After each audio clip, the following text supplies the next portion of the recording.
नमस्कार विद्यार्थियों, हम रीतिकाल को पढ़ रहे थे और रीतिकाल में हमने इससे पहले पढ़ चुके हैं हम रीतिकाल के नामकरण की समस्या क्या है, रीतिकाल की मुख्य प्रवृत्तियां क्या है इत्यादि पढ़ चुके हैं। अब हम जिसको पढ़ने वाले हैं, हम रीतिकाल में मैंने आपको 3 श्रेणियां बताई थी, जिनमें से एक श्रेणी के एक कवि को हमने पढ़ा है, रीति सिद्ध कवि बिहारी लाल, जिनको हम पढ़ चुके हैं, उनकी विशेषताएं पढ़ चुके हैं काव्य की, और साथ ही उसका जो काव्यांश जगन्नाथ दास रत्नाकर जी का लिखा हुआ, बिहारी रत्नाकर हमारे पाठ्यक्रम में है स्नातक के प्रथम वर्ष में, उसको हम पढ़ चुके हैं काव्यांश को भी। साथ ही उसकी व्याख्या कैसे लिखनी है और विशेष कैसे लिखना है, इस बात की हम चर्चा कर चुके हैं। आज हम जो कि सीधे सीधे हमारे पाठ्यक्रम में है, स्नातक द्वितीय वर्ष में तो है ही सीधे सीधे पाठ्यक्रम में, और साथ ही टिप्पणी रूप में यदि भूषण, केशव, देव इत्यादि रीतिबद्ध कवियों की जहां बात होगी और अगर टिप्पणी पर कोई प्रश्न आता है तो आप आज के वीडियो से आपको सहायता मिल सकती है। तो आज हम पढ़ने वाले हैं रीतिकाल के प्रमुख रचनाकारों के बारे में।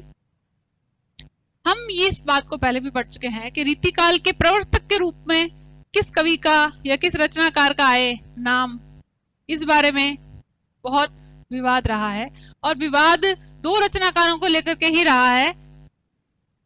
प्रथम है केशव और दूसरा नाम है कविवर चिंतामणि का।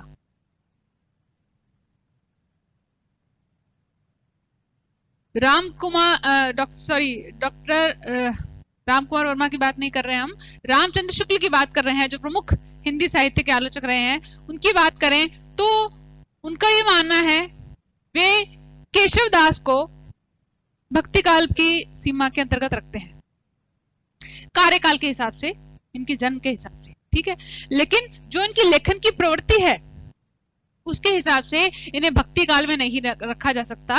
ये रीतिकालीन आचार्य कवि ठहरते हैं। दूसरा नाम आता है चिंतामणि का, इनको रीतिकाल का प्रवर्तक माना जाए। अब केशव जी को क्यों माना जाए और चिंतामणि को क्यों माना जाए, दोनों के ही पक्ष और विपक्ष में तर्क है। केशव को क्यों माना जाए, क्योंकि रचना काल की दृष्टि से यदि हम देखें तो उस तरह की रचनाएं जो केशवदास जी ने लिखी, जो लक्षण ग्रंथों का निर्माण किया और जिस प्रकार लक्षण और उदाहरण दिए, वो सबसे पहले केशवदास जी में मिलते हैं। वैसे तो हित तरंगिणी जो कृपाराम जी की रचना है, उसमें भी हम इसका थोड़ा सा रूप देखते हैं, लेकिन प्रवर्तक वह कवि कहलाता है, वह रचनाकार कहलाता है जिसके बाद उसी तरह के लेखन की लंबी परंपरा चल पड़ी।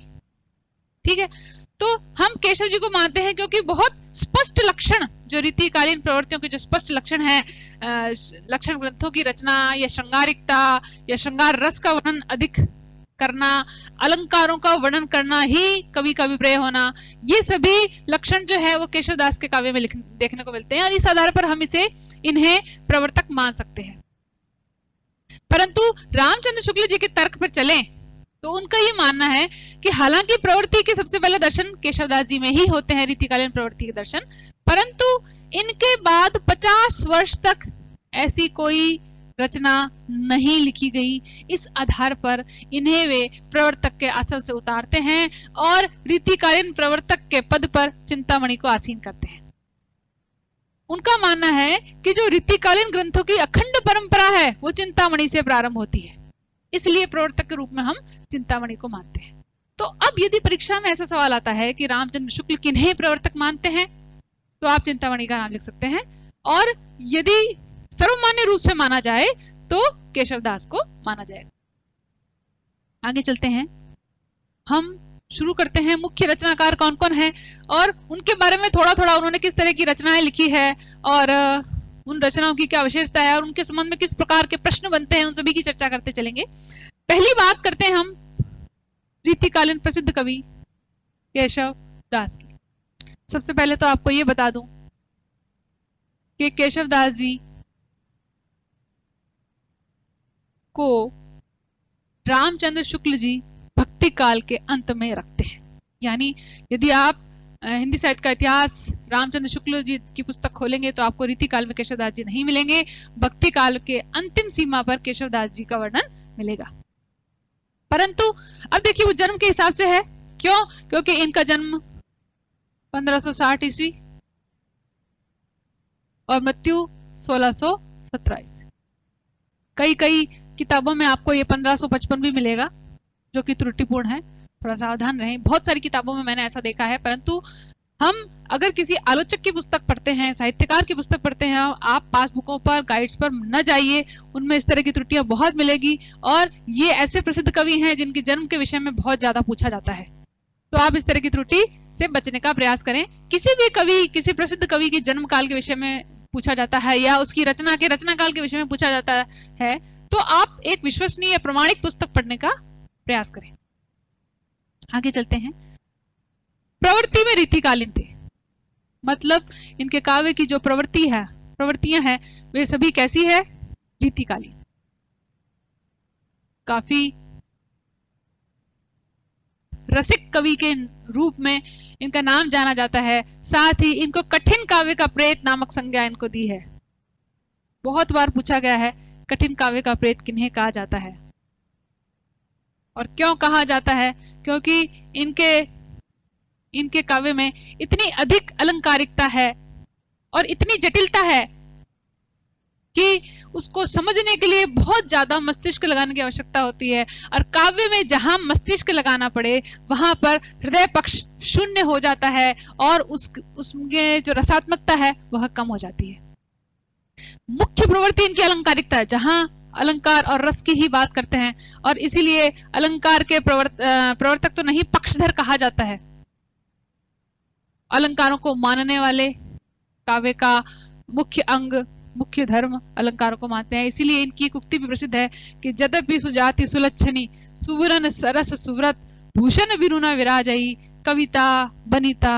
और तो ये पंक्ति देख करके भी बहुत बार पूछा जाता है, तो आपके सामने ये पंक्ति भी है। अब आते हैं कि ये किस नरेश के अधीन रहे। उस समय के मैंने आपको बताया मुख्य प्रवृत्तियों के रूप में था, ये बात थी कि वहां उस समय की परिस्थितियां, राजनैतिक परिस्थितियां इस प्रकार की थी कि कवियों को राज्याश्रय में रहकर ही दरबारी संस्कृति से जुड़ना पड़ता था और अपने काव्य की रचना करनी पड़ती थी।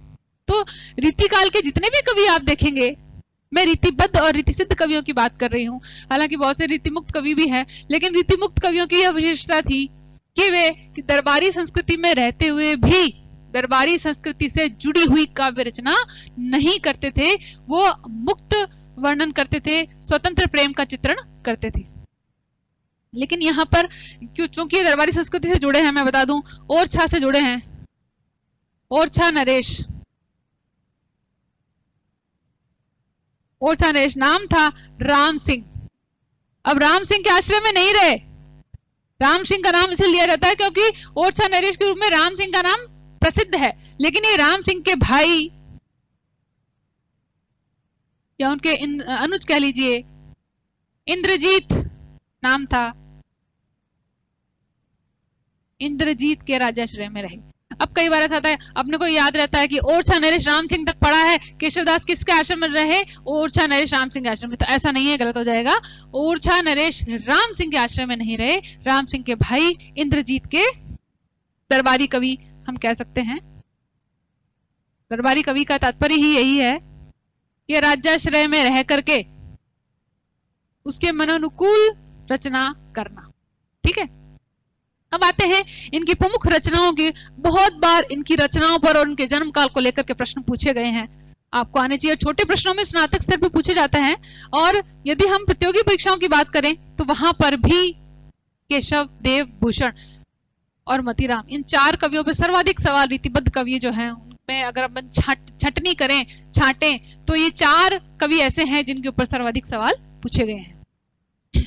और केशव तो यदि रीतिकाल पाठ्यक्रम में है किसी भी प्रतियोगी परीक्षाओं में, तो केशव पर सवाल न बने ऐसा कभी नहीं हुआ।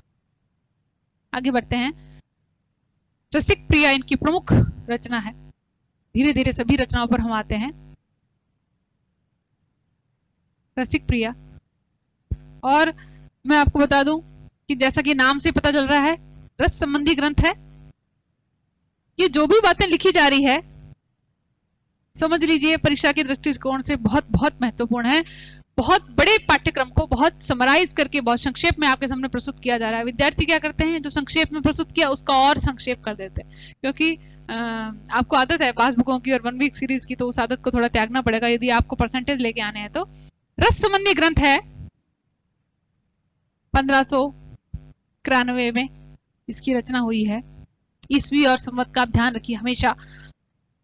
इसमें 16 प्रकाश हैं। प्रकाश यानी जिस प्रकार भाग, खंड, सर्ग इत्यादि होते हैं उस प्रकार यहाँ प्रकाश है। 16 प्रकाशों में से 13 प्रकाश तो ऐसे हैं जिनमें केवल श्रृंगार रस का ही वर्णन है। इसमें केवल श्रृंगार रस का ही वर्णन। क्यों? क्योंकि रस में सर्वोपरि स्थान केशव जी किसको देते हैं? श्रृंगार रस को देते हैं। दूसरे जो शेष 3 इनके हैं, 13 के बाद जो 3 बच गए, उनमें बाकी शेष रस जो बच गए श्रृंगार के अलावा, ठीक है। साथ में काव्य वृत्तियां, काव्य दोष इत्यादि इत्यादि, क्योंकि लक्षण ग्रंथ है इसलिए काव्यांगों पर तो लिखा जाएगा। मैंने आपको बताया था लक्षण ग्रंथ से मतलब यही है कि काव्यांगों के उदाहरण तथा उनके लक्षण। ये हो सकता है क्रम बदल सकता है, पहले लक्षण दे दिए गए बाद में उदाहरण दिए गए, या पहले उदाहरण दिए गए बाद में लक्षण दिए गए, कुछ भी हो सकता है इनमें से। रसिक प्रिया के बारे में आपने जान लिया। दूसरी जो प्रसिद्ध कृति है वो कवि प्रिया के नाम से है। इसके बारे में बहुत खास बातें हैं। सबसे पहले तो ये एक राजनर्तकी थी, राय प्रवीण राजा की राजनर्तकी थी जिनके आश्रम में रहते थे। नाम था राय प्रवीण। बहुत बार पूछा गया है राय प्रवीण के बारे में, तो आपको पता होना चाहिए कि राय प्रवीण को शिक्षा देने के लिए किस ग्रंथ की रचना हुई। इस प्रकार के प्रश्न परीक्षा में आए हैं। कवि प्रिया की जो रचना है वह रचना राय प्रवीण को शिक्षा देने के लिए की गई थी। और राय प्रवीण कौन थी? एक नर्तकी थी। काव्य शिक्षा कैसी? काव्यांगों की शिक्षा, ठीक है। और जिस प्रकार ये रस संबंधी ग्रंथ है उस प्रकार यह अलंकार संबंधी ग्रंथ है। ये अंतर है दोनों में। कवि प्रिया अलंकार संबंधी है और रसिक प्रिया जो है वह रस संबंधी है।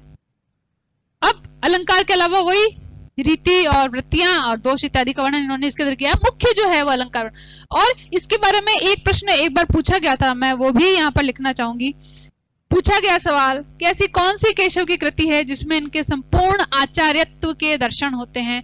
तो वह कृति कवि प्रिया है, रसिक प्रिया नहीं है। हालांकि केशव की जो प्रमुख जो प्रसिद्ध राम काव्य संबंधी कृति है रामचंद्र का, उसने बहुत प्रसिद्धि पाई, लेकिन इसलिए हमें उसी का नाम याद में रहता है ना। तो हम सोचते हैं कि संपूर्ण आचार्यत्व का दर्शन उसमें हुई, क्योंकि वो तो एक रात में रचना हो गई। लेकिन कवि प्रिया वह रचना है जिसमें इनके संपूर्ण आचार्यत्व के दर्शन होते हैं। यह प्रश्न प्रतियोगी परीक्षा में पूछा गया है। संपूर्ण आचार्यत्व के दर्शन मतलब इन्होंने जो कुछ भी इनको इस संबंध में आता था वो बहुत तरीके से इसके अंदर एक आचार्य रूप में, एक आचार्य कैसे वर्णन करता है किसी चीज का, वैसा वर्णन उन्होंने इसमें किया है। तीसरी कृति पर आते हैं। तीसरी कृति है इनकी जो प्रसिद्ध है, नाम है छंदमाला। प्रामाणिक है इसलिए प्रसिद्ध है। छंदों का वर्णन है, नाम से पता चल रहा है। और इसमें 77 छंद है, बस इतना ही इसके बारे में प्राप्त है। अगली जो कृति जो बहुत बहुत प्रसिद्ध है, रामचंद्रिका। मैंने आपको अभी अभी नाम लिया, राम काव्य है। रीति काल में लिखा गया एकमात्र राम काव्य जो प्रसिद्ध हुआ। राम काव्य तो और भी लिखे गए, लेकिन जिसने प्रसिद्धि पाई वह रामचंद्रिका। क्यों प्रसिद्धि पाई? खास बात यह है कि इसे 39 प्रकाशों में बांटा गया है। यह राम काव्य है, दूसरी बात इसके बारे में खास। और तीसरी बात यह है कि यह एक ही रात में रचना की गई है। एक ही रात में सोच लीजिए कि उस समय का आचार्य तो कितना प्रवीण रहा होगा, कितना सिद्धहस्त रहा होगा कि एक ही रात में वह 39 प्रकाशों, समझ लीजिए 39 उसमें खंड है से में बटी हुई एक राम काव्य का वर्णन कर, राम के संपूर्ण जीवन का वर्णन है। और ये श्रेष्ठ है, इसने प्रसिद्धि पाई है। किस लिए प्रसिद्धि पाई? ये दूसरे राम काव्यों से किस प्रकार भिन्न है? तो इसकी जो संवाद योजना है वह अप्रतिम है, यानी बेजोड़ है। किस ग्रंथ के अंदर, केशवदास जी के किस ग्रंथ के अंदर संवाद योजना पाई जाती है, या जिसमें इनके संवाद योजना संबंधी कौशल का वर्णन है, या संवाद योजना के रूप में किस कृति को लिखा गया? इस प्रकार के सवाल बनते हैं, तो आप ध्यान में रखें संवाद योजना को। और खास बात जो है, इसे छंदों का अजायब घर कहा जाता है। राम स्वरूप चतुर्वेदी जी ने इसे छंदों का अजायब घर क्यों कहा है? क्योंकि इसमें 39 प्रकाश हैं, लेकिन 38 प्रकार के छंद, 38 प्रकार के छंदों का वर्णन इन्होंने किया, इसलिए इसे छंदों का, यानी हर एक पद के बाद, हर एक दोहे के बाद, हर एक छंद के बाद इनका अगला छंद दूसरा होता है, वो पहले वाला नहीं होता है। इसलिए इन्हें, मैंने आपको कहा, कठिन काव्य का प्रेत, कवि को देना न चाहे विदाई, समुझे केशव की कविता, इस प्रकार का इनके बारे में उक्ति प्रसिद्ध थी कि यदि राजा को, किसी दूसरे कवि को या समीक्षक को यदि पैसा नहीं देना होता था या धनराशि नहीं देनी होती थी, तो केशव की कविता कोई छंद पूछते थे जो कि कोई बूझ ही ना सके, किसी को उसका अर्थ ही ना आए, इसलिए इनको कठिन काव्य का प्रेत कहा जाता है। अब इसके मैं आपको बता दूं, कई बार एक ऐसा जटिल सवाल इनके बारे में पूछा गया, उसके बाद से इस बारे में दृष्टि जानी शुरू हो गई कि इनका जो अलंकार निरूपण है वह किस संस्कृत आचार्य के अलंकार निरूपण पर आधारित है, किसको आधार मान के किया गया है। तो इस तरह के जटिल सवाल भी कभी कभी आ जाते हैं, तो आपको पता होना चाहिए कि दंडी का नाम हमने सुना है, संस्कृत के आचार्य, और उनकी रचना का नाम था काव्यादर्श।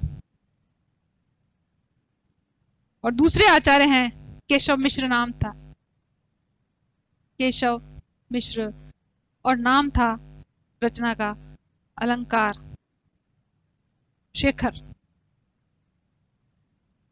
ये दो नाम मैंने आपको यहां पर इसलिए बताए कि ये दो ग्रंथ वे आधार ग्रंथ है जिनके आधार पे इन्होंने अपनी अलंकार योजना रखी। तो सवाल यदि ऐसा है कि केशव की अलंकार योजना किन आचार्यों का अनुसरण करती है, या किन संस्कृत के आचार्यों के लेखन या अलंकार वर्णन के आधार पर इनका अलंकार वर्णन है, तो हम कह सकते हैं कि आचार्य दंडी और आचार्य केशव मिश्र के आधार पर इन्होंने ये। अब जब केशव जी के बारे में पूछ लिया गया, तो अब हम जिस किसी भी लक्षण ग्रंथ की चर्चा करते हैं तो ये गौर करते हैं कि अमुक कवि किस संस्कृत के आचार्य को फॉलो करता है या किसका अनुसरण करता है। अब आगे चलते हैं अगली कृति की और। इनकी केशव ही अपने आप में इतने बड़े हैं और इतने परिपूर्ण हैं कि इनके बारे में बहुत डिटेल सवाल हैं, इसलिए मैंने इसको डिटेल में ही लिया है। अगली है विज्ञान गीता की कृति है, विज्ञान गीता। और जिस किसी का भी रचना काल आपको बताया जा रहा है वह रचना काल उपलब्ध है, और जितनी भी सामग्री आपके सामने लेके आई हूं मैं, ये कि हर एक सामग्री, हर एक तथ्य किसी न किसी प्रमाणिक पुस्तक से उठाया हुआ है, किसी पासबुक से नहीं है, तो आप इसे विश्वसनीय मान सकते हैं, इस पर विश्वास कर सकते हैं। यह जो रचना है यह प्रबोध चंद्रोदय नाम का एक संस्कृत का नाटक था, बहुत अनुवाद किया गया है इसका, और इन्होंने इसका अनुवाद इसी के आधार पर किया है। विज्ञान गीता का निर्माण इस प्रबोध चंद्रोदय नाटक था, ये इसके आधार पर ही विज्ञान गीता का निर्माण किया है। अब इसके अलावा इनके बारे में कह सकते हैं कि इनके धर्मगुरु के रूप में जो इनका चित्रण है, धर्मगुरु व आचार्य रूप का, धर्मगुरु व आचार्य रूप का चित्रण जो केशवदास का है, एक धर्मगुरु के रूप में उभर करके विज्ञान गीता नामक ग्रंथ में आए हैं। अब मैं बता दूं कि इनके कौन से ऐसे ग्रंथ हैं जो काव्य शास्त्रीय है, कौन से ऐसे ग्रंथ हैं जो प्रबंधात्मक हैं, और कौन से ऐसे ग्रंथ हैं जो मुक्तक हैं। इन सभी की चर्चा अपन करेंगे। तीन तो है काव्य शास्त्रीय, कौन कौन से, जिनको हम पढ़ चुके हैं। तीन तो है काव्य शास्त्रीय, जिसमें है कवि प्रिया, हमने पढ़ा अभी। दूसरा नाम हमने पढ़ा रसिक प्रिया, और जिसमें 77 छंद थे। तीसरा जो था वो था छंद माला। ये तीन ग्रंथ ऐसे हैं जो काव्य शास्त्री यानी लक्षण ग्रंथ कहे जा सकते हैं। इसमें काव्यांगों के लक्षण तथा उदाहरण दिए गए हैं। इसके अलावा दो प्रबंध ग्रंथ हैं। प्रबंध और मुक्तक में मैंने आपको भेद बताया था कि जहां पर पदों का संबंध पूर्वापर होता है वहां प्रबंध है, और जहां पर छंदों का संबंध पूर्वापर नहीं होता है वह मुक्तक है। इसमें आते हैं रामचंद्रिका, जो कि राम के जीवन पर लिखी गई है, एक ही रात में जिसकी रचना की थी, 39 प्रकाशों में विभक्त रचना रामचंद्रिका। प्रबंध काव्य है क्योंकि किसी के जीवन का वर्णन है। दूसरा है वीर सिंह देव चरित। वीर सिंह देव चरित जो कि राजा वीर सिंह की वीरता का वर्णन करते हुए रची गई है। अब इसके अलावा जो समस्त ग्रंथ हैं इनके जो प्राप्त हैं वह मुक्तकों की श्रेणी में आते हैं, जिनमें है रतन बावनी, जहांगीर जस चंद्रिका, जिसमें जहांगीर के धन और वैभव का वर्णन है। जहांगीर जस चंद्रिका, जहांगीर के राज्य के वैभव का वर्णन इसके अंदर किया गया। अब इसके अलावा जो ग्रंथों के बारे में कुछ खास बात जो मैंने आपको बताई, एक तो कठिन काव्य का प्रेत नामक संज्ञा इनको दी गई, उसके बारे में। दूसरी जो उक्ति थी यद्यपि सुजाति सुलक्षणी, वह उक्ति। और तीसरी थी कवि को दीन न चाहे विदाई, समुझे या बूझे केशव की कविता। इस प्रकार की पंक्तियां जो है किस कवि के विषय में कही गई है, तो ये। अब एक बड़े रसिक कवि थे, और एक और रचना इनकी मिलती है जो रतन बावनी नाम से मैंने आपको बताई।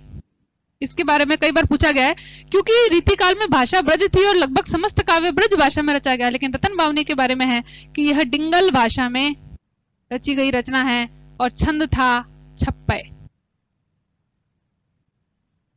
छंद था छप्पय। तो इस प्रकार भी पूछी जाती है। और वीर सिंह देव चरित के बारे में बोला जाता है, इनकी जो वीर रसात्मक कृति है, वीर रसात्मक, अधिकतर तो इन्होंने श्रृंगार का ही वर्णन किया है, लेकिन एकमात्र कृति ऐसी है जो वीर रस में का वर्णन करती हुई लिखी गई है, तो वो भी आपके लिए मायने रखती है।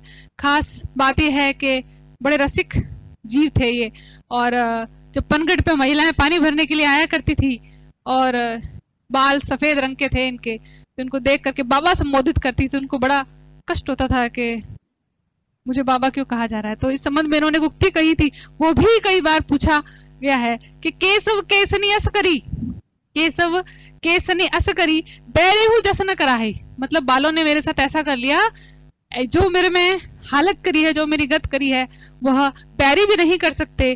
चंद्र वदन मृगलोचनी, बाबा कह कही जाए। जो सुंदर महिलाएं हैं, चंद्रवदनी हैं, और मृग जैसे जिसके लोचन है, अति सुंदरता के साथ हैं, और वो भी मुझे बाबा कह के जाती है, और ये बात मुझे अंदर अंदर बहुत सालती है। तो इस प्रकार की पंक्तियां कई बार जो प्रसिद्ध हो जाती है जमाने में, उसको परीक्षा में बहुत पूछा जाता है। इसके अलावा भी आप पढ़िए इनके बारे में, और जो भी प्रश्न हो वो व्हाट्सएप ग्रुप पे पूछिए। Thank you.